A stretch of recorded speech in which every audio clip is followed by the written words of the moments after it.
Mula sa 702 DZAS, Agapay ng Sambayanan. Narito na ang programang mag-uugnay sa iyo tungo sa wastong kamalayan sa batas. Praktikal na talakayan ng mga alituntunin at balitaktakang may kaugnayan sa mga patakaran ng bayan. Kinilala sa Golden Dove Awards bilang Best Documentary Program. Ito ang Tabas ng Batas!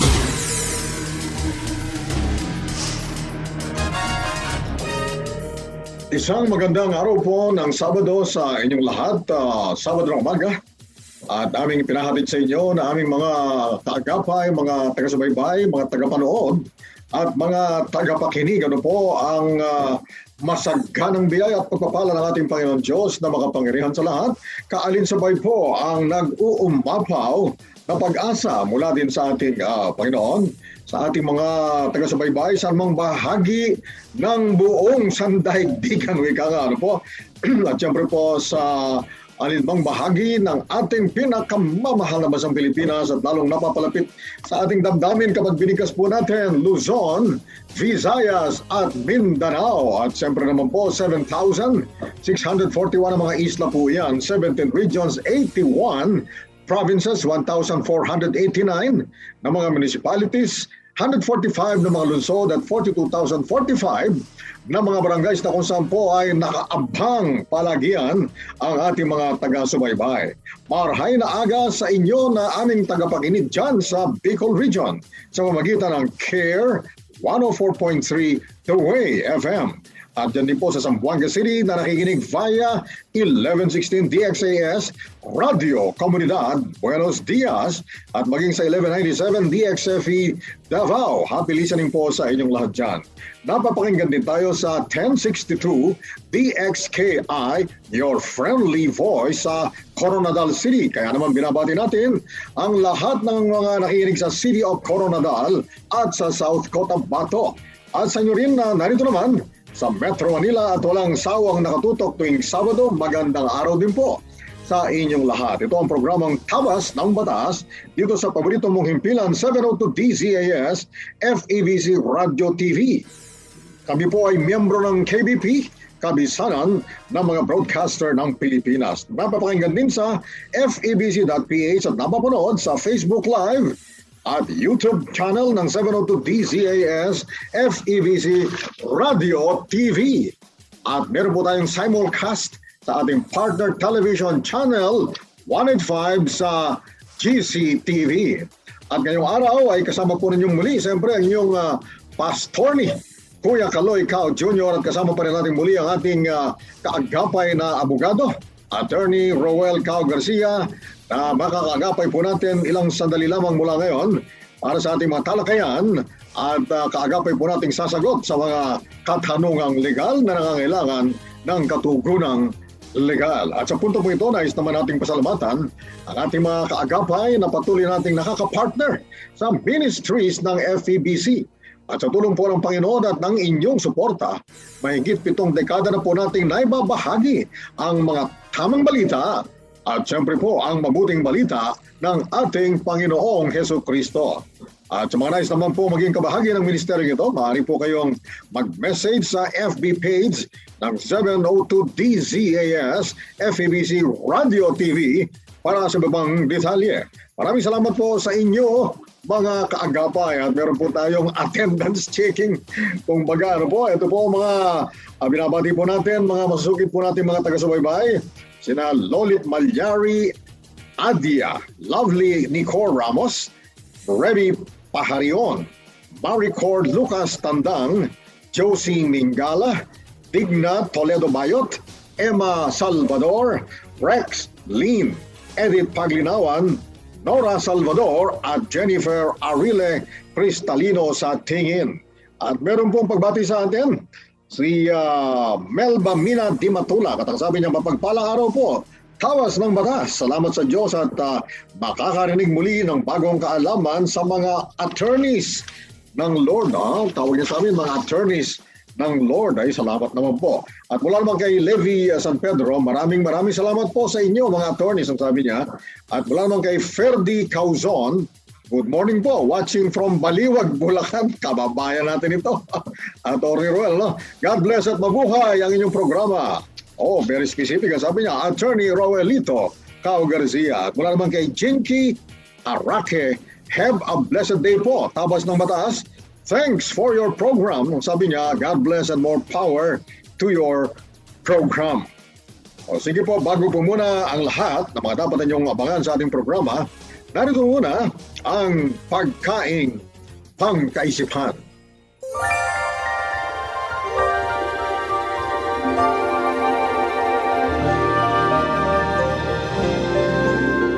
Ang ating pong pagkaing pangkaisipan ay hango sa magandang Biblia. Magandang balita, Biblia. Mga Kawikaan, chapter 14, verse 29. Ang hinahon ay nagpapakilala ng kaunawaan. Ngunit ang madaling pagkagalit ay tanda ng kamangmangan. O, dapat pala mag-ingat po tayo, no? Kung tayong kagyat-kagyat lang na magagalit, ano? Dapat po pala ay hinahon. At yan ay nagpapakilala na meron tayong kaunawaan. At kamangmangan naman pala. Kapag tayo po'y madaling magagalitin, ano? At yan po, dapat iwasan, lalo na po ako. Lord, tulungan mo po ako maiwasan ang madaling magalit. Yan ang ating pagkaing pangkaisipan.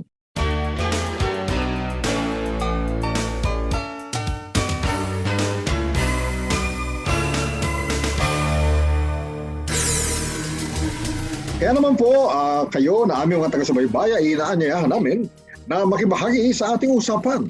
Lalong-lalo ng umaga, magpadala lamang kayo ng katanungan, komento o mensahe sa ating Facebook page sa Tabas ng Batas, FEBC. Sa pagbabalik po ng Tabas ng Batas, tutungo na po tayo sa ating segment na Punto por Punto. Tabas ng Batas! Sa nakalipas na 2 taong walang pagkikita, naharap tayo sa iba't ibang mga hamon at sitwasyon. Ngunit ito rin ang panahong pinanghawakan natin na, Panginoon, Ikaw ay Diyos, at sa iyo nag-uumapaw ang pag-asa. Sa muling pagbubukas ng mundo, sana makasama namin kayo.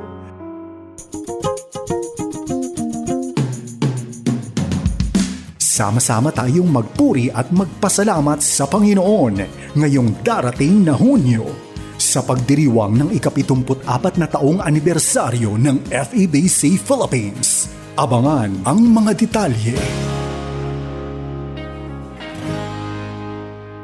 Ito ang 702 DZAS. 702 DZAS. Agapay ng Sambayanan. Kasapi sa KBP, kapisanan ng mga broadcaster ng Pilipinas. Paksang legal na siniksik sa mga kaalamang praktikal sa isang makabuluhang talakayan sa Punto por Punto.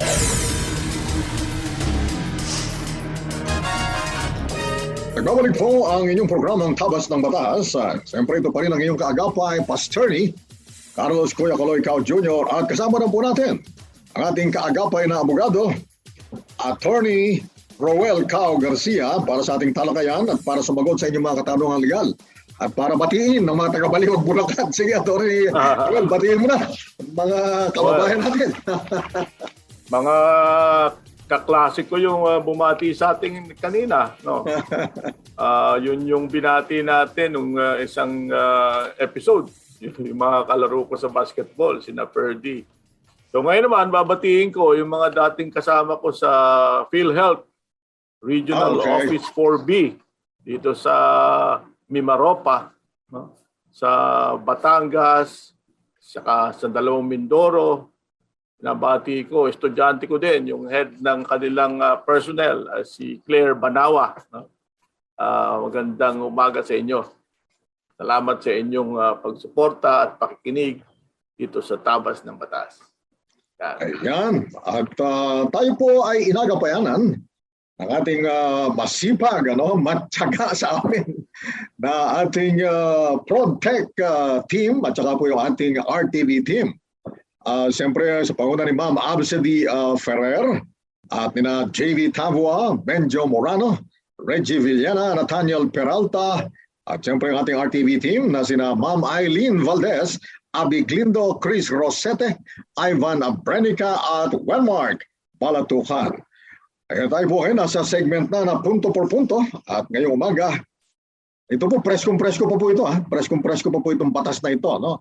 Bagong-bago pong pasa at pirmado ng ating Pangulong Rodrigo Roa Duterte ang Republic Act number 116481, an act providing for stronger protection against rape and sexual exploitation and abuse, increasing the age for determining the commission of statutory rape. Sige, preskong batas ito, Atty. Ruel, at i-apply na natin. Dapat lang naman para marami ang maproteksyon na nito. Itong bagong batas na ito. Sige, magbigay ka ng mga highlights, Atty. Ruel. Marso lang, ngayon lang. Kakapasa lang sa Senado ng batas na ito, ngayong Marso, para March 7 yata or March 4, pinirmahan na ng ating Pangulo. So, may bisa na ito. So, ang tatandaan lang natin dito sa batas na ito, alam naman natin na medyo komplikadong i-discuss yung rape. Mahaba po yan. Ngunit, ang tatandaan natin, isa tayo sa ilang bansa lamang na napakabata, 12 years old. No?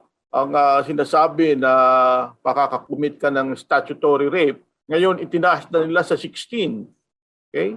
So, katulad nga ng binasa ni Kuya Kaloy kanina, ni Pastor D, at pagka ito under 16, ang babae ay pasok na ito sa tinatawag nating statutory rape. Irrespective of their, kung ano man yung mga circumstances na present sa rape, kung may force, may intimidation, may threat. No? Dati 12 years old, under 12. No? Ngayon ay under 16 years of age ay papasok na. Magkakameron na ng criminal liability ang isang tao magkaroon ng sexual relation sa isang bata under 16. Meron lamang dito exception na sinabi yung batas na sabi, provided that there shall be no criminal liability on the part of a person having carnal knowledge of another person under 16 years of age when the age difference between the parties is not more than 3 years. Okay? It's not more than 3 years. And the sexual act in question is proven to be consensual, non-abusive, and non-exploitative. Okay? Provided further that if the victim is under 13 years of age, this exception shall not apply. Ibig sabihin po nito ay kapag ka po nagkameron ng sexual relation at yung isang babae sa isang lalaki at ang difference, under 16 nga siya, pero ang difference nila ay not more than 3 years. No? Sabihin, yung isa 16 or less than 16, yung isa ay magiging ng 21 or 22, ay kapag ka po lumagpas 3 years, meron na siyang criminal liability. Ang siguro pinoprotektahan dito yung mga nagkakamaling mga bata, no? Na hindi mahabla ng rape. Sapagkat kapag ka po lumagpas sa 3 years yung age difference, ay meron na siyang criminal liability. Ngunit, kapag ka naman sobrang bata, sinabi din sa batas, exception to the exception, kapag ka under 13, ay hindi na mag-a-apply yung exception na yon. Meron ng criminal liability. Yun siguro yung naging compromise doon kasi mapakatagal na panahon na tayo ay nandun pa rin sa 12 years old eh. So ngayon lang ay siyempre nag-evolve ang batas, ginawa ng 16 years old, no? Yung threshold para maging pasok doon sa statutory rape yung mga nagkakameron ng sexual relation sa mga ganung kababata. Yun, yun po mga highlights itong bagong batas na ito. No? Kasi dati nga po, katulad ng parang predicate, ano? nilay down ni Atty. Ruel yung predicated sa bagong batas na ito. Noong araw po kasi, para magkaroon ng statutory rape, ano po, na ang biktimang bata, ay dapat below 12 years old. Ibig sabihin, kapag sumampa na po ng 12 years old o higit pa, kinakailangan pang Attorney Ruel, ano? I-prove mo pa yung violence, i-prove mo pa yung intimidation, i-prove mo pa na walang consent, ano, hindi consensual, para lang mapatunayan mong rape, ano. Ngayon itinaas na po kasi marami-rami ang napagsamantalahan ng kapanahon ng yun na Attorney Ruel, ano. Ngayon itinuturing po na kumbaga yung below 16 years of age na halimbawa bata, hindi pa niya alam talaga magbigay ng consent eh. Di ba, Attorney Ruel? Nararahuyo pa, nase-seduce po yan, ano?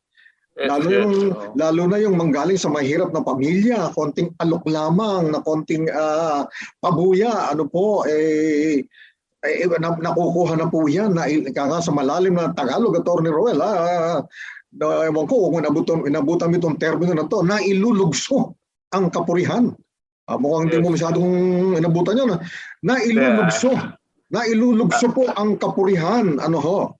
Dahil lamang sa mga pangrarahuyo na yan. Ngayon po, pagka below 16 years of age, yung biktima na bata, ano po, hindi mo na kinakailangan i-prove na walang consent. Kahit may consent po yan. Statutory rape po yan. Hindi mo na kailangan i-prove yung violence. Hindi mo na kailangan i-prove po yung intimidation. Statutory rape na po kagad dyan. Although, siyempre, meron din naman mga ilang exceptions. At meron pang exception to the exception. Naipaliwanag si Attorney Ruel po kanina. Sige, Attorney Ruel, baka meron ka pang gustong idagdag na... pati yung doon sa qualified seduction. Ang ating threshold na rin dito, ang patingnan na rin natin yung 16 years and over.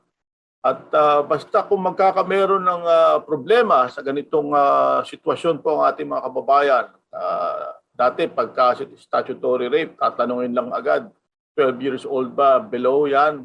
Ngayon po, tanda natin, ay tinaas na po ng ating batas ang threshold ng na edad, 16 years na po, below, under 16 years, para po magkameron ng kaso, statutory rape agad. Wala na yung sinasabi na pinwersa o anuman, may force, may intimidation, basta ganong edad, except papasok po dun sa exception na nabanggit natin na consensual siya at napatunayan. Tandaan po natin, may kailangan proven to be consensual at yung age difference sila is not more than 3 years. No? Exception to the exception ay pagka under 13 ay hindi na po papasok dun sa exception na pinaliwanag natin. Yes, at ang pinaliwanag mo kanina, Attorney Ruel, mag-arithmetic tayo ng konti, I-assume natin, i-carry natin to the fullest extent, Sabihin natin below 16 years of age, Kapag ang age difference not more than 3 years, yung victim ay sabihin natin below, a little below 16 years of age, so plus 3, 19. So iyon ay pagka within that period of 3 years ang age difference, walang statutory rape yun, Pag lumampas ng 19, yung perpetrator, yung accused, ay na yan, statutory rape na yan, Kaya lang pala... Sorry, Pastor, mahina ako sa math Pero pala, Attorney Ruel, kapag abusive pa rin at exploitative, kasi marunong na rin mag-abuse at mag-exploit Yung 19 anyos, maaaring sabihin mo kabataan yan, Pero kapag exploitative at abusive ang naging yung paglugso ng kapurihan, hindi pa rin siya hagip doon sa exception, Attorney Ruel? Sige, tama ba ang pagkakaintindi ng tito mo doon sa punto na yun? Tama.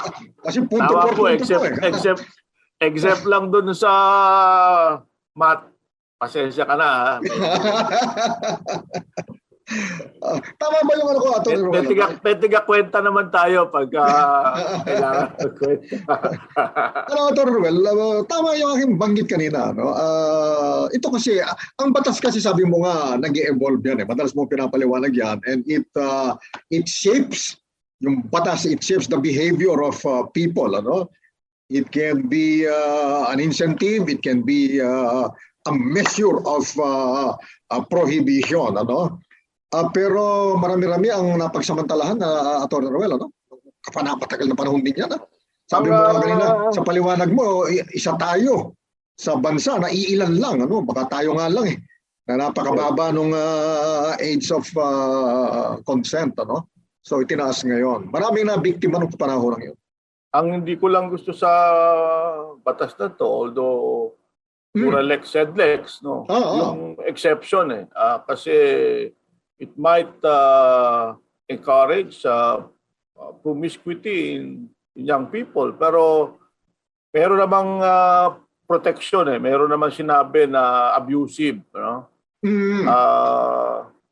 At siguro nga because of the kapusukan ng mga bata, baka mahabla nga naman ng rape.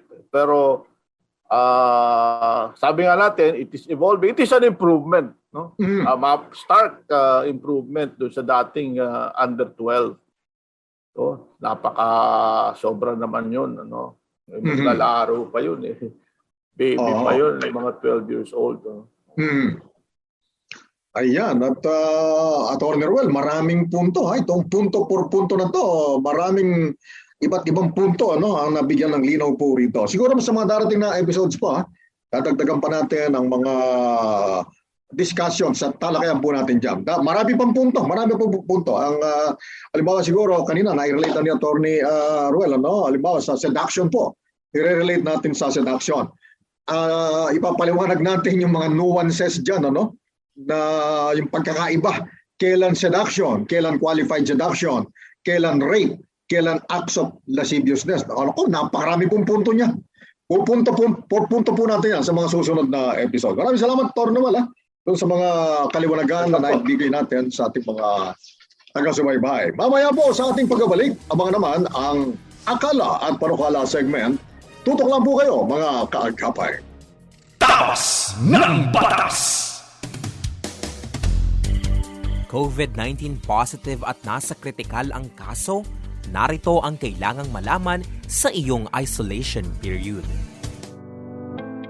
Kung fully vaccinated na, kinakailangang mag-isolate ng 21 araw mula sa petsa kung kailan nagkaroon ng sintomas.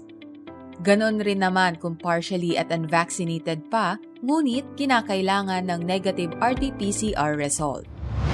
Lamang ang may alam at ang tamang kaalaman ay makukuha sa kinauukulan tungo sa kalusugan ng pamayanan. Paalalang hatid ng 702 DZAS FEBC Radio TV. 702 DZAS FEBC Radio TV. Radio TV. Agapay ng Sambayanan. Pagbibigay linaw sa mga palapalagay, ugnay sa mga panukalang batas.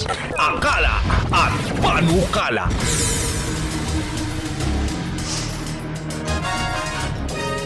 Nagbabalik po ang Tabas ng Batas at kasama niyo pa rin ang inyong pastor ni Kuya Kaloy Cao at ang ating pong kaagapay na abogado, Atty. Roel Cao Garcia. Narito po tayo ngayon sa ating segment na Akala at Panukala. At dito po binibigyan linaw ang mga palapalagay na kaakibat ng mga panukalang batas. Ang ating pong tatalakayin ngayong umaga ay Protection for Women Seafarers under the Magna Carta.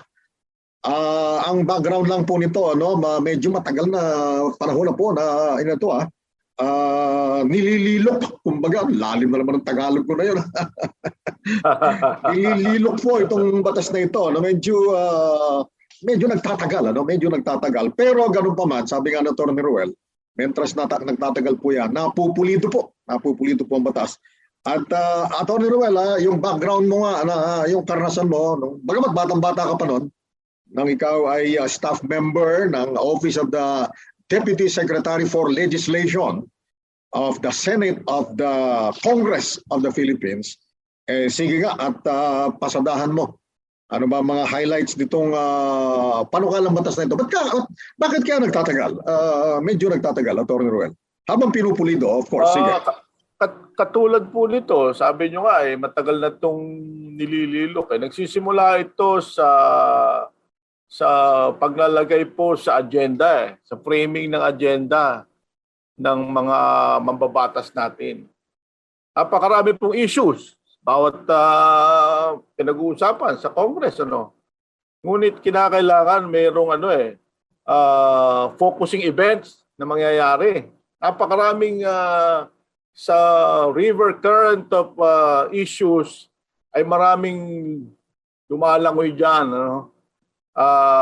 Sa framing po ng kinakailangan magkameron ng isang focusing event para mag-galvanize. Ngayon, dito siguro, wala pa lumalabas na ganun. Na kaya nagtatagal, biruin nyo, nag-convention 2002 sa pangunguna pa ng dating Senador Magsaysay. 20 taon na po yun. Opo. Naka-mute ka, Pastor Ni. Naka-mute ka. Ayun, Ramon Magsaysay Jr. Mas magaling ka pa sa akin ngayon sa technical aspect sa broadcasting Kasi hindi ka nakinig Pero masyado ako na-engross pagka nagdi-discuss yung aking pamangkin na inalagaan ko lang nung maliit pa Sige. Yun, as I was saying, sabi ko nga, yan, sa confluence of ideas, sa paggawa ng batas, napakaraming issues niyan. Kinakailangan may malaking focusing events. Like for example, merong nangyaring problema. Merong nangyaring aberya. Sigurado, focusing event siya. Sigurado, may mangyayari yan. Ngayon itong, hindi naman natin sinasabing hindi importante ito. Ngunit kulang pa siguro. Kasi nasa raduhan na naman ng Kongreso Sabi, hindi na naman umabot sa bicameral conference committee. Walang report. So sabi nyo nga po na yun napanood ko yan ako'y bata nagtatrabaho sa Philippine Senate nung una ay lagi ko napapakinig bicam na ba yan? Ibig sabihin malapit na. Sapagkat Congress version, Senate version, pag naipasa po yan pareho o third reading, hindi pa po ibig sabihin mapipirmahan na yan sapagkat kailangan mo nang i-merge yan. Kailangan po nang i-weld yan. At paano gagawin? Kung marunong tayo mag-welding, dapat pulido yan. So, pinag-aaralan po yan sa Bicameral Conference Committee. Meron po doong senador, meron po doong kongresista, at meron mga staff members na pinapaganda yung batas na yan. Nilililok, binebake, niluluto ng maigi, at saka pala may papadala sa desk ng ating Pangulo. At pagkakatanggap-tanggap sa kanya yung batas, i-approve niya yan as batas o hindi niya yung pipirmahan, maglalapse into law. So yun po yan. Ito, nangyari, nag-last 2 minutes ang Congress, nag-adjourn, hindi po natapos yan. Kaya sisimula po sila ulit sa susunod. Atty. Ruel, maitanong ko lang, nagmamatter din ba yan? Halimbawa, ang isa sa mga original sponsors ng panukalang batas na ito ay si Senator Ramon Magsaysay Jr. Nawala siya sa Senado. Matagal-tagal na rin panahon nawala sa Senado siya. Nagmamatter ba yan? Even if some other senator or senators would also take the cudgels for this particular piece of legislation. Nagmamatter din ba yun? Alam niyo po, ay ang bawat kongresista or senador ay champion yan. Kung nanonood tayo ng pelikula, maggegera. Sasabihin, para wag na tayo magkamatayan, yung champion mo, yung champion ko, magkaaway. So kung kayo ay nasa Congress, champion kayo ngayon ng mga OFW. Champion kayo doon. Ngayon, kung nawala ang champion natin, siyempre, mahirapan tayong i-advance ang ating kausa.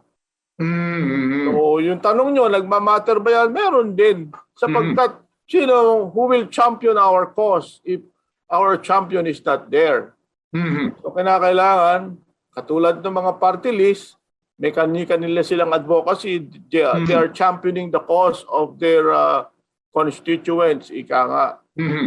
So, napaka-importante po yan. That is the beauty of party list. Okay. At kung yun ay talagang seryoso nating susundan, ay na-champion ng mga mambabatas ang bawat osa natin. Yan. Kaya nagmamatter po yan. Yan. At siguro mabanggit lang natin, and we are hoping, ay wala natin magbanggit ng pangalan kasi marami sa kanila mga tumatakbo ngayon eh. Tumatakbo ngayon for election or re-election, whether in the Senate or in the lower house, sa House of Representatives. Kanina nagkakatindi lang ako para may gusto kong banggitin ilang pangalan. Naalala ko bawal sa atin sa Far East Broadcasting Company na magbanggit ng anything that may be construed as partisan statements. Kaya buti lang nakapagpigil ako. Pero ang aking nasa isip ngayon, Atty. Ruel, ay yun nga, kung sino man ang mahalal, sabi mo nga kanina, whether in the Senate or in the House of Representatives, whether district congressmen or party list congressmen or congresswomen, ay sana they should take the cudgels for this piece of legislation. At siyempre, nung umpisahan nito, champion ito Senator Ramon Magsaysay Jr. Noong kapanahon ng yon, champion ng mga seafarers, maasa tayo na maisulong na ito. Kasi ang isang feature nitong panukalang batas na ito ay yung special protection, Atty. Ruel, para sa mga women seafarers. For the longest time, hindi sila masyado nabibigyan ng focus. At ito ang pagkakataon, itong panukalang batas na ito na maisulong ang kapakanan naman ng mga women sea. Kasi dumadami ang women seafarers natin, Atty. Ruel, by the way. Yes. Noong araw, ang mga babae parang walang space, walang puwang sa kanila. Ay lumalabas, magagaling ding mga seafarers ang mga kababayan. Bagamat siyempre, vulnerable sila, nasa laot sila. Ngayon, mentras maraming mga babaeng seafarers, mas maganda kesa dun sa ang daming mga kalalakihan na seafarers sa isang barko, halimbawa, pagkatapos isa, dalawa, tatlo lamang ang mga kababaihan. Ngayon marami na. Marami ng women seafarers. And maganda na ito'y maisulong na finally at maging ganap ng batas. Sige, Atty. Ruel, meron pa tayo lang minuto. Nabanggit niyo yung babae. Meron nga ako mga kilala dito sa Batangas City. Ay marunong sila mag-welding sa ilalim. Yun yung mga trabaho nila, yung sa mga barko, nakakapag-weld sila. Sa engine room yun. Yes, engine room. Ganun po kagaling ang ating mga Pilipino. Naka-anchor yan sa galing at husay yung pag-hire sa kanila. Kaya kinakailangan, protektahan sila ng ating mga mababatas. I'm sure marami tayong kakilala. Yung iba nga dyan, kapatid natin, brothers natin. So pwedeng alam natin na may malalapitan sila na kapag ka nagka-problema ito, mga women seafarers natin. At pwede rin sila maging champion, I'm sure. Gusto nila yan. They will champion the cause of our women seafarers. Yan po ang ating inaasahan at lalong-lalo na yung pangarap po ng marami na ang ating mga seafarers, whether male or female, ay hindi lamang po sila yung kumbaga nasa rank and file, maging mga kapitan din po, mga chief engineers, maging mismong kapitan ng mga barko. At siyempre po, yung protection sa mga kababaihan na seafarers, na hindi pwedeng kung babae, mas mababa ang magiging sahod nila. Kapag may promotion, mas matataas yung mga kalalakihang seafarers. Ito pong panukalang batas na ito, inaalis po lahat. Alam ba, yung entitlement sa scholarship grants, pag naganap po na ito'y batas na, mawawala po yung mga discrimination na yan. At meron po kaming tatalakayin panibago ni Atty. Ruel Cao Garcia. Okay, tayo po'y magbabalik. Abangan niyo payo de asunto na inyo naman po talagang pinaka-aabangan. Tutok lang po dito sa Tabas ng Batas. Tabas ng Batas!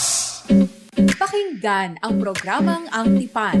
Any day, anytime sa Spotify. Ang Tipan, kasaysayan ng mga Bible hero at katangi-tanging mga pinuno. Sundan yan at ang iba pang mga programa. Like and follow 702 DZAS FEBC Radio TV sa Spotify. Ito ang 702 DZAS, Agapay ng Sambayanan, na papakinggan sa buong mundo sa www.febc.ph sa pamamagitan ng Bitstop Network Services. Mga kasong bibigyang pansin at mga katanungang sasagutin, yan ang tututukan at gagabayan ng Payo de Asunto.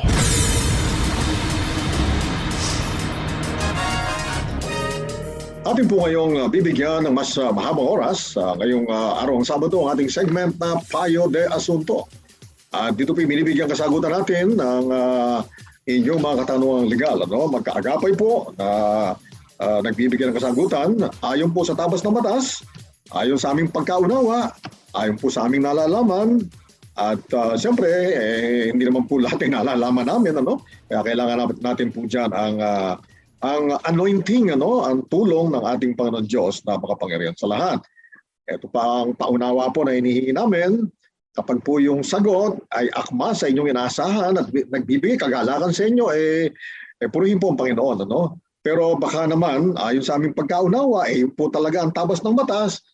Pag binigkas po namin, maaaring nakakasakit ng damdamin ninyo, hindi yung inaasahan po ninyo, mapatatawarin niyo po kami dyan, uunawain niyo po kami. At sige po, para marami ang ating mga cover ngayon, maka-boundary po tayo, ay ito na po, ang unang dulog sa atin. Mayroong 6-year-old daughter po ako na hinipuan ng isang 70 years old na Japanese male noong nagbakasyon kami sa isang resort. Nagpa-blatter lang po muna kami at ngayon pa lang namin i-confront yung matanda dahil baka kasi mag-cause po ng trauma sa bata. Kaya siguro muna sila, nagpalipas muna ng konting panahon. Natatakot kami po, baka balikan kami. Ano po ang pwede namin gawin? Sige, Atty. Ruel. Ano kaya ang pabalik sa kanila? Pero dapat po ay tuluyan niyo po ang reklamo dito. Balik kayo sa pulis, punta kayo sa inyong barangay, punta kayo sa pinakamalapit na opisina ng IBP. At ito po ay acts of lasciviousness. Ito po ay pinaparusahan ng batas. Lalong-lalo na ito ay hapon. Bakit kaya siya dito? Basta po ang gano'n na may kalaswaan, may for purposes of sexual gratification, papasok po yan doon sa sinasabing krimen na yon under the revised penal code. Ano pwede ninyong gawin? Yun po sinabi ko. Punta kayo sa mag-file na kayo ng complaint sa piskalya.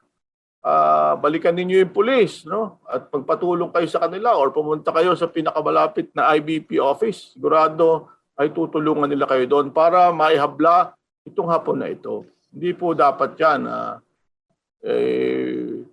na palagpasin sapagkat ikikintal po sa isip ng bata na baka akala niya ganun-ganun na lamang yun. Mali po ang ginawa ng hapon. Crime po yun. Yan. Ako'y ganun din po aking payo dito. I-file nyo na po. At ang concern naman po ninyo bilang magulang kayo ng bata, ang gawin nyo lang po, may mga services po dyan ng DSWD, yung mga psychosocial counseling. Yes. Padaan nyo po ang bata doon at may mga pagkakataon po na yung ganyan it will toughen. Sabihin lalakas ang loob ng bata at magiging mas handa siya sa pagharap sa mga challenges ng buhay. At siyempre, hindi naman po niya natatapos yung challenges sa buhay ng batang yan. Marami pong challenges. Ganyan buong buhay natin dito kasi we live in a fallen world, in a fallen creation. We live among a fallen humankind. So sige po, at yun po ang aming payo. Susunod nagpatayo po kami last 2015 ng 3-door apartment sa aking lupa. Sinabihan ako ng Homeowners Association na bawat pinto ay dapat magbayad ng monthly dues. Tama po ba yon? kahit yun pa rin ang property ko. Ano po ang ruling sa pangolekta ng monthly dues? So tamang-tama naman, Atty. Ruel, bilang isang licensed real estate broker, yung Magna Carta for Homeowners Association, mukhang isa sa mga naging special area of interest mo. Bigyan mo ng guidance itong ating dumulog na taga-subaybay. Ganito yun Sa under the Magna Carta ng Homeowners Association, binigyan ng batas na karapatan yung Homeowners Association na makatulong sa LGU sa pagka-organize ng inyong community. Kakibat nun, binigyan siya ng karapatan na mangolekta ng dues in the form of stickers, ganyan, at kung ano pang. Pero yun, pinapasa yun as board resolution dun sa inyong Homeowners Association. Ngayon, ano ba yung definition ng homeowners? Doon sa Magna Carta, sinasabi doon, ang isang may-ari ng lupa ay yun yung homeowner. Tama kayo, sinasabi nyo, isa lang yung lupa nyo pero may 3 butas. Ngayon, tingnan ninyo, ano ba yung sinasabi sa bylaws, constitution and bylaws ng inyong homeowners, paano kinokolekta ang dues, no? Pero nandun doon sa IRR, nandun sa batas, no? Sa rules and regulations implementing the Magna Carta. 3 apartment ninyo. Sinasabi doon, kapag yung upa sa apartment ninyo ay lumalampas sa 1 taon, yung lease contract, hindi ko sabihin, ay yung mga nakatira doon, with your consent, can be considered as homeowners also. With your consent. Ibig sabihin, may 3 nakatira, may consent kayo, homeowners din sila. Ibig sabihin, kung homeowners sila, pwede po silang singilin ng dues. So, yun po yung layi doon, tabas ng batas doon. So, sapagkat siguro wala namang umuupa sa inyo na hindi 1 year, so with your consent, gawin nyo silang homeowners, sila magbabayad ng Homeowners Association. Ngunit kung hindi, ay baka kaya kayo sinisingil. So tingnan nyo po yun. Makapag-uusap po kayo sa inyong mga board o officers ng inyong HOA. Ano po dito, makipagtalas-tasan lang po kayo at papaliwanag po sa inyo yan. Yung po na ipaliwanag ni Atty. Ruel ay swak na swak po. Ganyan-ganyan ang kalakaran po sa aming mismong Homeowners Association dito po sa Monte Vista Heights Subdivision sa Taytay Rizal. Eksakto po. Yung binanggit ni Atty. Ruel, yan po ang ina-apply sa amin dito. At malamang, Magna Carta Pag sinabi mo Magna Carta, yun po talaga ang sumasakop ng batas para sa ating mga Homeowners Association. At malamang yan din po ang applicable sa inyong mismong subdivision. Okay, sumunod na dulog sa atin. Paano po kung binitiwan na po namin ng lawyer? Madi-dismiss po ba ang kaso? Napaka-general, tsaka walang detalye. Sige, Atty. Ruel, we can make some assumptions and presumptions here, para sige, makatugon lang tayo doon sa kanyang tulog sa atin. Sige, Atty. Ruel. Naalala ko yung payo sa atin ni Odi dati. Sabi ni Odi, do not assume. Okay. Huwag mo lang tuloy. Baka tayo mapagalitan ni... Ibig ko lang sabihin, tanungin niyo po yung abogado nyo. Mahirap po kami sumagot dyan. Sige, pwede man siguro. English naman Kung Tagalog siguro, medyo hindi natin magagamit. Tanda ko rin yun Sinabi ng kaibigan nating magiging tagapakinig natin kapag nabanggit natin ng ganyan ang pangalan niya. Si Odi Santa Teresa. Binabati ko po, si Odilon Santa Teresa. Hindi po tumatakbong politiko yan, hindi po. Tsaka si Salvador Hizon. Yan ang mga Salvador Hizon. natin yan dyan Silang dalawa, madalas magsabi niyan Don't assume. Ma'am Celia Hizon. Sabi ko, ako na magsasabi, mas matanda naman ako sa iyo, Atty. Ruel. Sabi sa amin nung nagkakampanya kami kay Senate President Salonga, the best president we never had, Sabi ni Atty. Salvador Hizon, batik ang abogado, tsaka ni Odilon Santa Teresa, ang sabi nila ay, don't assume. It makes an ass, ASS, of you and me. Yan. Palagay ko wala namang doon. Wala namang obscene doon sa ating binanggit na yun. At maraming natuto. Huwag tayo mag-assume. Pero ito, mag-assume tayo ng konti, Atty. Ruel. Kasi there is a paucity or scarcity of the facts Sige, binitawan Baka daw. po kasi mapabayaan. Binitawan yung lawyer. Ano daw ang epekto sa kaso? Madi-dismiss daw ba ang kaso? Sige, Atty. Ruel. Baka po mapabayaan. Pagka wala kayo abogado, kailangan po may abogado kayo. So, pero yan naman ang abogado, hindi naman kayo basta bibitawan sa hearing yan eh. Tatapusin muna niya yung mga dapat tapusin at i-endorse properly. No? Yun po ang sinumpa namin dyan. Eh. Hindi kayo pwede pabayaan. So, kausapin nyo lang po siya. Yun po. Yan. At saka kapag kliyente po kayo, huwag niyo aawayin ng inyong abogado. In fairness to other lawyers, our fellow lawyers, ang under po kasi ng justice system talaga, dito sa ating bansa lalo na, and elsewhere in the world, talaga pong merong kabagalan talaga ang takbo ng hustisya. Unawain niyo lamang po, hindi naman ibig sabihin right away na pinabayaan po kayo. Huwag niyo pong aawayin ng inyong abogado at ipag-pray po ninyo at suportahan po ninyo sa lahat ng kanyang pangailangan. Okay, nag-file po ako ng kaso sa asawa ko ng Republic Act 9262. Ito po ay otherwise known as Anti-Violence Against Women and Their Children. Noong 2015, hanggang ngayon di pa po tapos.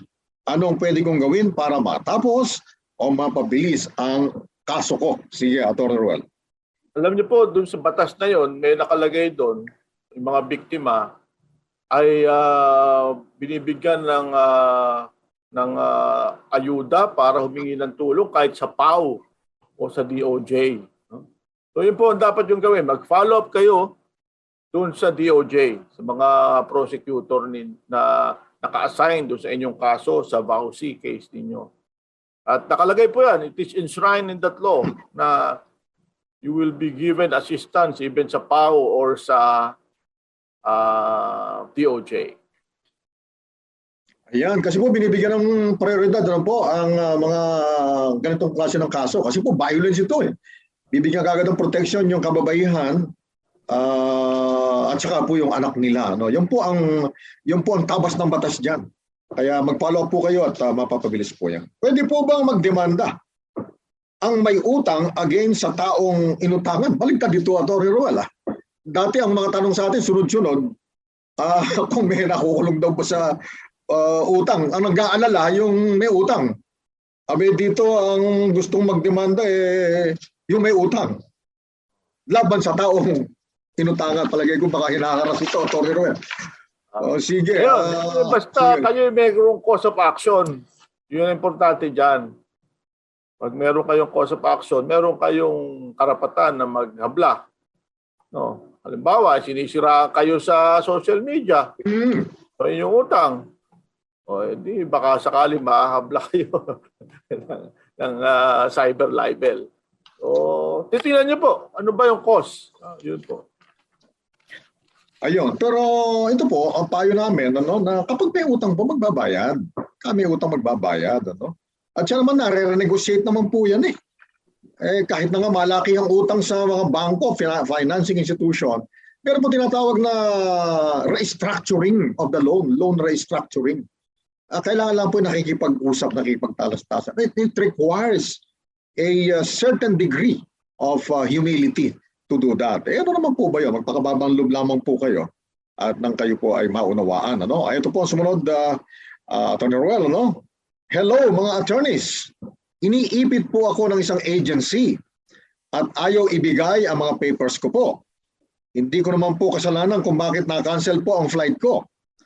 Ngayon na gusto ko na kunin po ang mga documents ko sa kanila, ayaw nilang ibigay. At kailangan daw po magbayad muna daw kami. Magbayad daw muna ako. Ano po ang dapat kong gawin? Parang naligaw ito, Atty. Ruel. Naligaw po ito. Kasi po ang kasama kong sumasagot sa mga katanungan sa Serbisyong OFW, ako po yung strictly legal standpoint, si Pastor Job Yasong po, mahusay po yan, on the ground, talaga pong ang karanasan nila, at saka ni Pastor Rene Bonsoy, yung training director ng Global Filipino Movement, GFM, ay ganyan po ang kanilang expertise. Ito po ang aming tinutulungan. Pero naligaw po rito, sasagutin natin. Sabot ng ating makakaya. Bawal na bawal po yan. Bawal na bawal po yan na hindi nyo kasalanan. Dapat lang po, totoo sinasabi nyo, na hindi kayo ang may kasalanan. kung bakit na-cancel ang flight ninyo. Kasi po, kung kasalanan po ninyo, talagang mananagot kayo. Magbabayad kayo. Kasi namuhunan po sa inyo yung local private recruitment agency po dito. At naningil din po yan doon sa foreign principal. Yung foreign principal, yun ay yung recruitment agency doon sa country of destination in behalf of the foreign employer. Namumuhunan din po sila. Gastos po yan. Yung foreign employer, binabayaran po ng kanyang fees yung foreign principal na recruitment agency doon sa country of destination. Ngayon, ang ginagawa po ng POEA, meron po accreditation. Yung foreign principal, ina-accredit sa kanyang counterpart na local recruitment agency sa Pilipinas. Hindi naman po pwedeng mag-recruit sila ng OFW halimbawa na hindi sila accredited ng POEA para may counterpart local agency po rito. Okay. Kung hindi nyo po kasalanan, hindi kayo mananagot, hindi kayo magbabayad. Pero kung kasalanan po ninyo, talaga po may aasahan kayong babayaran. Kaya lang dapat po reasonable. Hindi po pwede yung attorney Ruel, iba kasi yung local agency rito, recruitment agency, pinapatungan masyadong onerous, exploitative, oppressive. Hindi po pwede yun. Mananagot naman sila sa batas. Kapag po ayaw ibigay, isoli yung inyong mga dokumento. Pangunahin po dyan yung inyong pasaporte for whatever consideration, especially monetary consideration. Mananagot po sila. Illegal Recruitment Act po yan. Prohibited Act po yan. So, obligado po sila na isoli sa inyo yan. Kung kasalanan ninyo, magbayad po kayo ng reasonable. Kung hindi nyo kasalanan, hindi po kayo mananagot. Kung kasalanan nila, hindi kayo napa-deploy. Ano po? Okay, Atty. Ruel, palagay ko na... ano daw dapat niyang gawin? Paano niya mababawi yun? Ang gagawin po ninyo, doon sa isang programa namin, ang gagawin po doon, tutulungan kayo ng Global Filipino Movement. Kaya nyo naman gawin po yan. Pumunta kayo sa POEA, isumbong po ninyo. Kaya lang, siyempre, mukhang kailangan nyo ng ayuda rito. Tutulungan po kayo. Sinasamahan pa po ni Pastor Joe Biasong at saka yung mga volunteers po natin doon sa mismong POEA. Ano po ngayon? Pwede ng face-to-face. Pwede lalo po kayong matutulungan. Pero kung kakayanin po ninyo, kayo makipag-ugnayan sa kanila. Okay, Atty. Ruel, konti na lang. Matagal nang hindi nasusustento ang tatay ng anak ko. Sabi niya, na 14 years old na sa ngayon. Pwede po bang mag-file ng reklamo laban sa kanya? Yes, Atty. Ruel. Pwede po. Una, mga tabas ng batas dito, sa family code, talaga obligasyon ng mga magulang na magbigay ng sustento sang-ayon sa kakayanan na nagbibigay. Ngunit, yung nabanggit natin batas kanina, meron dun provision, economic abuse. Criminal yun. So, yun, magreklamo kayo. Mag-file kayo sa barangay, ng Bao City, it's a form of abuse kapag hindi kayo sinusustentuhan. Kung talagang hindi na siya nagbibigay at talagang nagiging papasok doon sa definisyon no economic abuse. Ayun po pwede niyo ireklamo sa kanya. Okay. Ang sumunod po ay hello po, tabas ng batas. Magkano po ba ang retirement ng kasambahay? Okay. Unang-una po, dapat pinagbabayad kayo o nagbabayad kayo sa Social Security System. Tapos kapag ang mga households ngayon na ine-employ ang kasambahay, obligado at wala. Yes. Talaga. Pinagbabayad po yan. Meron din naman nagbabayad voluntarily. Meron naman pinagbabayad talaga ng kanilang mga amo, kanilang mga kasama o mga pinagtatrabahuan, employer. Ngayon, ang importante po dito ay yung contribution. Naka 100, at least 120 monthly contribution, tapos 60 taon na, pwede na magretiro. Meron po sila matrix. Sabi ko nga sa inyo kanina, hina naman ako sa mathematics. Pero may matrix po yan. Makukwenta nyo po doon. Hindi ko lang po masabi sa inyo kung magkano sapagkat depende po yun sa tagal ng paghuhulog ninyo, yung sweldo ninyo, dapat nandun din. Pero may baseline po yan eh. Hindi po bababa sa 1/2 month for every year of service. Pero dapat mga 300 plus pesos. Tapos meron pang matrix dyan. So tingnan nyo po doon. Importante po, kung meron kayong contribution at nandun na kayo sa edad na tama sa pag-retire, makakuha ng retirement benefits, yun po ang makukuha ninyo. Yan, tama po. Saktong-sakto po, swak yung paliwanag ni Attorney Ruel, ano? Lalo na po yung sa edad, ano?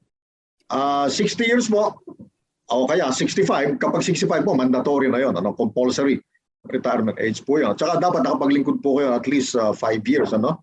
Kanina na yung paliwanag ni Attorney Ruel, 1/2 month for every year of service. Ngayon, hindi rin sa akin pala nagmana si Attorney Ruel eh. Yung kasi isang uncle niya, nakapatid ko po, na naging UP Diliman Chancellor, BS Math, Master of Science in Math, PhD in Math. Tapos meron pang sa US, nag-aaral din siya doon, doctoral degree in Math din, at saka economics. Yun po ang magaling sa Math. Magaling din tayo sa Math, hindi lang natin alam. Okay yung pamangkin na. Okay.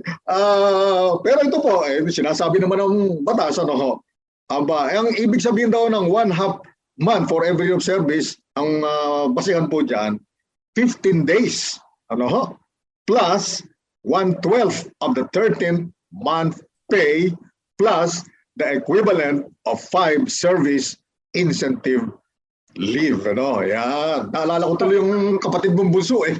May masteral degree din. BS Math din yun. May masteral sa Math. Ayun eh. Nasa UK ngayon, isang OFW sa UK. Sige, pambatas tayo. Sa tamang tabas ng batas. Ano po ang isang pwedeng ikaso sa isang ama na bully at masasakit na salita ang binibitawan sa sariling anak? Yeah, Atty. Ruel.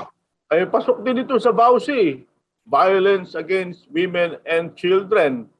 Yung bullying, psychological po ang pasok niyan. Nandun din po yan. Pwede nyo po rin i-reklamo doon. Pwede nyo pumunta kayo sa barangay, bibigyan kayo ng protective order doon. Hindi po tama yun kasi ang bully ay nagiging bully din pagtanda. Ang nabubully ay baka maging bully, delikado. Or baka mag-withdraw, hindi na makisalamuha ng ayos. So, i-correct nyo po yan. Reklamo po ninyo sa inyong barangay. Barangay, pwede po yan. Covered kayo dyan. Obligado silang umaksyon dyan. Dyan sa BAUSI. Sabihin nyo, under yan ng BAUSI. Yan. So, yun po, ang mga violence po na yan, physical violence, psychological violence, economic violence, sakop po lahat yan. Last, nadulog po sa atin, na makakabaw na rin tayo, Atty. Ruel, matutuwa si Ma'am Absedy. Last 2020, pa po ang pananakit na pisikal, verbal, and emotional, at may blatter na po. Valid pa rin po ba itong kaso ngayon? Valid pa rin po ba ito kung ikakaso ngayon, 2 years thereafter, to be exact? Sige, Atty. Ruel. Siguro ang ibig niya malaman dito kung nag-prescribe na yung krimen. Kasi pagka yung slight o light offense kasi yung slight physical injury, light offense lamang yun eh. 2 buwan lang prescriptive period nun. Pero kung less serious physical, sabihin na lang natin, yung mga prescriptive period. Yes. Meron niyang 20 years, 15 years, 10 years, tsaka 5 years. Tingnan niyo po kung ano yung ikakaso ninyo. Depende po yan sa parusa. Nandun po ang prescription nun. Pero kung sinasabi niyo ay nanakit lang, baka papatak yan sa light offense, ay 2 months lang po ang prescriptive period nun. Okay, ang ibig sabihin po ng prescriptive period, may paliwanag lang natin sa Tagalog, yun po yung panahon na mula doon sa pagkagawa ng krimen o criminal offense kinakailangan po ma-file na kagad. Beyond that, napapaso po. Yun ang ibig sabihin ng prescriptive period. Yes. Pag lumampas doon sa period na yun, napapasok. Kaya agapan po kagad, isang pa kagad. Ano? Kaya lang, siyempre, yung pong may bracket po yan. Ano? Depende kung light offense, o kaya less serious, o kaya talagang very grave offense. Ano po? Nagva-vary po yung period na napapasok. So ang opinion po ni Atty. Roel, which is also my opinion, mukhang light offense lang po ito, kinakailangan ay na-file kagad. Kaya kung sasagutin natin, mukhang ano na to, no? Mukhang nag-prescribe. Kasi blatter Iba po yun. Hindi po natitigil yung period kapag wala pa yung complaint or information na hindi po tatakbo. Ito po, kung blatter lamang, tatakbo po yun. 2 taon na po, 2022 na po ngayon. So, baka po prescribed na. Pero kung sakasakali po, yung pananakit na physical, kasi mayroong ama, o kaya yung mga perpetrator sa Atty. Roel, gulpi sarado, no? Yung biktima. Kung ganun po, lalabas po na yan. Baka yung prescriptive period, yung pagkapasok, ay baka matagal-tagal din. Ano? Baka pasok pa. Yun po ang alamin natin kung gaano kaseryoso. Saka dapat may medical certificate po yan. Yung medical certificate ang nagde-determine kung gaano katagal yung naging medical attention doon sa victim. Ano ba? Okay. Atty. Roel, naka-boundary tayo. Kung di nyo po napakinggan ng buo ang kasagutan sa inyong mga tanong, pwede nyo po yung mapakinggan muli. Balikan kunin nyo sa ating Facebook page, 702 DZAS FEBC Radio, o kaya ay sa Tabas ng Batas. At kung hindi naman po nasagot, nasagot po lahat sa biyaya ng Panginoon. Ang inyong mga pinadalang katanungan, abangan nyo po sa mga susunod na Sabado. Sige po, tayo po nga dumako na sa ating prayer time. Maraming salamat po, Panginoon, na muli po ay naitawid po namin. Natapos po namin at lapatan ng Tabas ng Batas ang mga katanungang legal o aming Panginoon. Ang aming pag-asa, ang aming paglilingkod sa aming mga kababayan, sa aming mga taga-subaybay, sa pamagitan ng ganitong pagpapayo at pagbibigay ng guidance sa kanila. Yung legal advice, Panginoon, at gabay ay galing mismo sa iyo o aming Panginoon. Maraming salamat po sa pribilehiyong ito at kagalakan na taglay po ni Atty. Roel Cao Garcia bilang kaagapay na abogado at ako po mismo, Panginoon, na nakapaglilingkod po sa inyo habang pinaglilingkuran ng aming mga kababayan. Salamat po sa inyong pagsama sa amin dito sa programang Tabas ng Batas. Salamat sa mga tumutok sa Facebook Live at sa YouTube channel ng 702 DZAS FEBC Radio TV. Ngayon din sa Channel 185 sa GCTV. Sa tulong po nila Ma'am Absidy Ferrer, ang ating Protex, David Tabwa, Benjo Morano, Reggie Villena, Nathaniel Peralta at ang ating RTV team na sina Ma'am Eileen Valdez, Abby Glindo, Chris Rosete, Ivan Abrenica at Wenmark Balatukan at ang ating mga kasama doon po sa Bukawi Transmitter site. Kami po ang inyong mga kakampi sa batas tuwing Sabado na umaga. Siyempre po ito po ang inyong attorney, pastor ni Kuya Kaloy Cao Jr. Nagpapasalam tayo muli. Walang sawang maagapay po sa atin, Attorney Roel Cao Garcia. At nag-aanyaya po kaming muli, makinig kayo, manood sa ating programa sa susunod na Sabado sa parehong oras. At lagi pong tatandaan, kung uunawain at susundin, Attorney Roel, kakampi mo ang batas. God bless po. God bless to everyone. Salamat. Nais po naming makarinig mula sa inyo para sa mga kuro-kuro, mungkahi o mga bagay na nais ibahagi sa palatuntunang iyong napakinggan, sumulat lamang sa 702 DZAS, Agapay ng Sambayanan, 1 Corporate Center, 46th floor, Doña Julia Vargas Avenue, corner Meralco Avenue, Ortigas Center, 1605, Pasig City. O mag-email sa dzas info@febc.ph.